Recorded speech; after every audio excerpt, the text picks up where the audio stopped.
To help students return to school after long absences.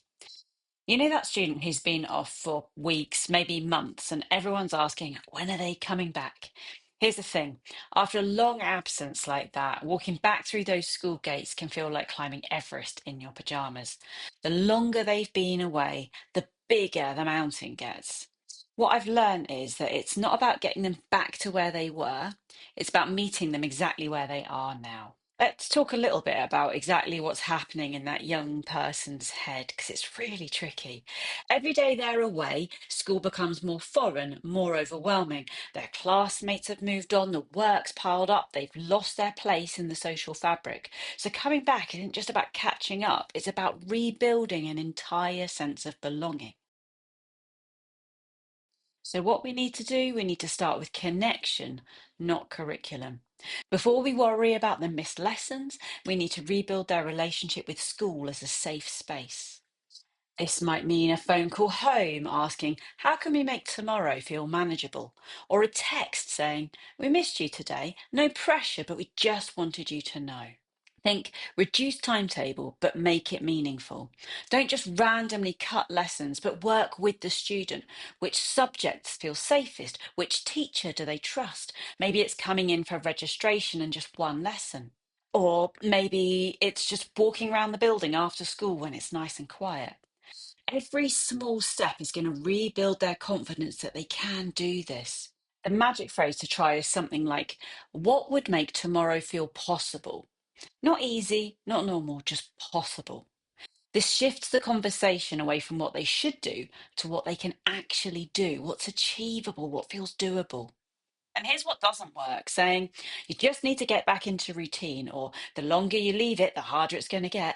They know this. They really know this. The guilt is already crushing them. But what will help is acknowledging how brave they're being by even thinking about coming back.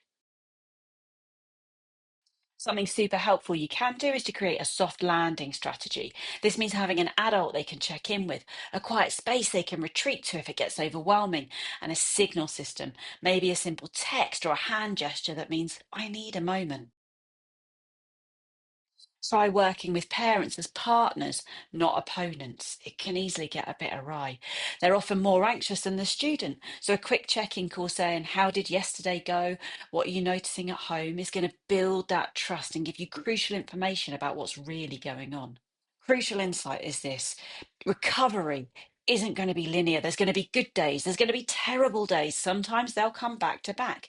A student might manage a full week and then not come in for 3 days.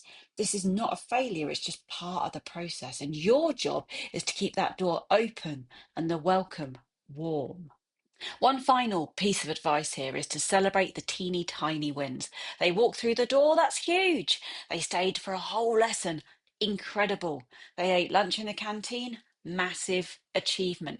These aren't just small steps, they are acts of tremendous courage.